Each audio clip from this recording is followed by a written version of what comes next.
these 5 million, only an infinitesimal few were able to appreciate true histrionic art.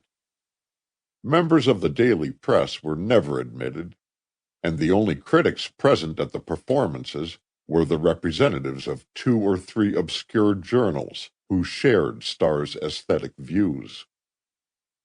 The owner and director of the Thelma was prejudiced against music at theatrical performances, and where the orchestra pit should have been was an exquisite statue in marble, representing Aphrodite springing out of a foaming sea. Along the walls were friezes picturing the 9 Muses, the work of a famous mural painter, and the domed ceiling showed colorful glimpses of Dionysian festivals. Scattered throughout the auditorium and in niches in the walls were superb vases containing flowers whose fragrance filled the air. The effect of the whole was sumptuous rather than harmonious, and it was characteristic of Vincent Starr's freakish tastes and clashing impulses. And among the audience at the premiere of His Soul's Master, there was not one but thought that the brilliant and fanciful setting lent a touch of incongruity to the tragic byplay enacted off-stage. The moment she stepped into the box reserved for her father and herself, Helen Hardwick felt she was in a strange and somewhat oppressive atmosphere. The faces in the audience were unfamiliar, and everybody stared at her in a way she could not understand, until she suddenly remembered that among these people she was something of a celebrity.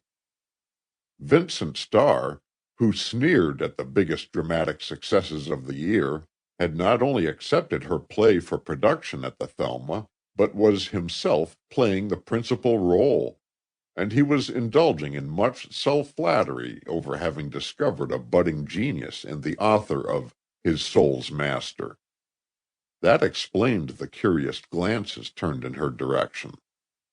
It was both amusing and bewildering, she thought. Nothing but a whim had caused her to enter her play in the prize contest conducted by Starr to obtain suitable material for his theater, and its acceptance had been the greatest surprise of her 23 years. Her only other serious attempt had been a sketch produced by a dramatic society at Barnard in her junior year.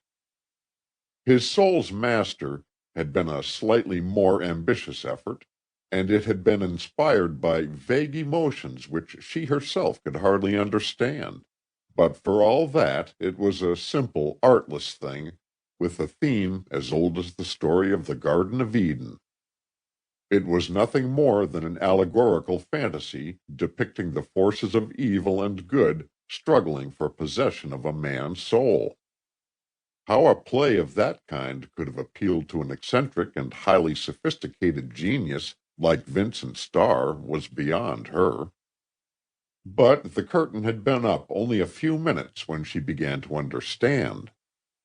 In the part of Marius, the mortal for whose soul the spirits of light and darkness were contending, Starr had found a role that matched his temperament to perfection. The opening monologue, in which Marius revealed himself as tiring of a life of refined villainy and roguish adventures, had not proceeded far before she saw that the role had so gripped and stirred him that he was living the part rather than acting it. The lines throbbed and sparkled with life and passion, and Starr was completely submerging his own emotions in those of the hero.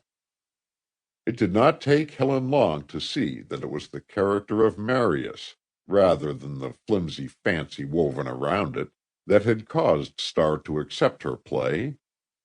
She had heard he was vain and egotistical, and no doubt he reveled in the opportunity for self-exaltation that the role afforded him.